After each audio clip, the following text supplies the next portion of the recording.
Saint Pier Giorgio Frassati. He was the son of one of Italy's richest and most powerful men.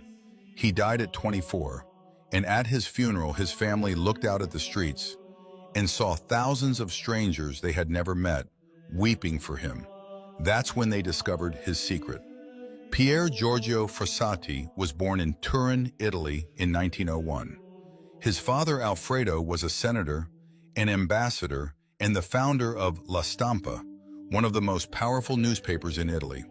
The family was wealthy, influential, and connected to everyone who mattered.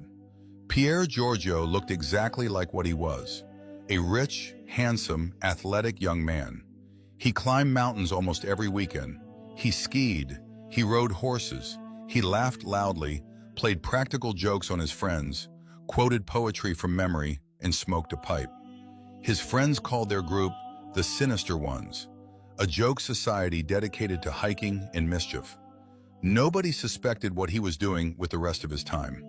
From his teenage years, Pier Giorgio had secretly joined the St. Vincent de Paul Society, spending hours nearly every day in the worst slums of Turin.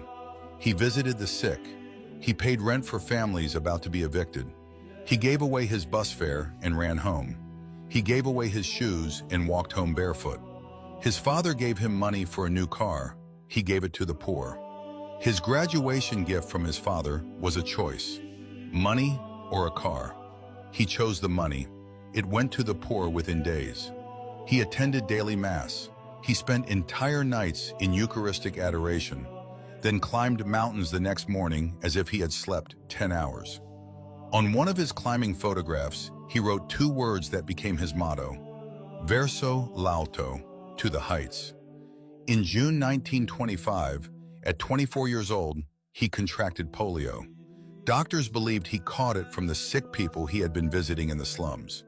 His family, distracted by his grandmother's death that same week, barely noticed how ill he was until it was too late. Even in his final days, paralyzed and dying, he scribbled a note to a friend with instructions about medicine that needed to be delivered to a poor man named Converso. His last act was making sure a sick stranger got his injections. He died on July 4th, 1925. Then came the funeral, and the moment his family never forgot. The streets of Turin were filled with thousands of people the Frassatis had never seen before. The poor, the sick, the forgotten of the entire city.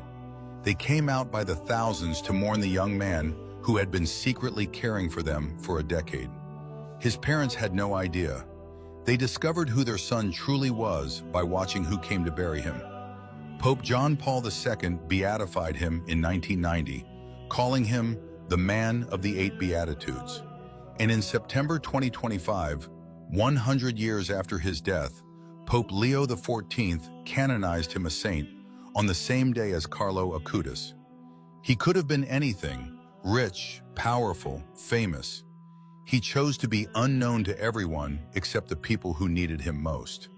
Saint Pier Giorgio Frassati, Feast Day, July 4th, patron of young people, mountaineers, and Catholic students. Verso l'alto, to the heights.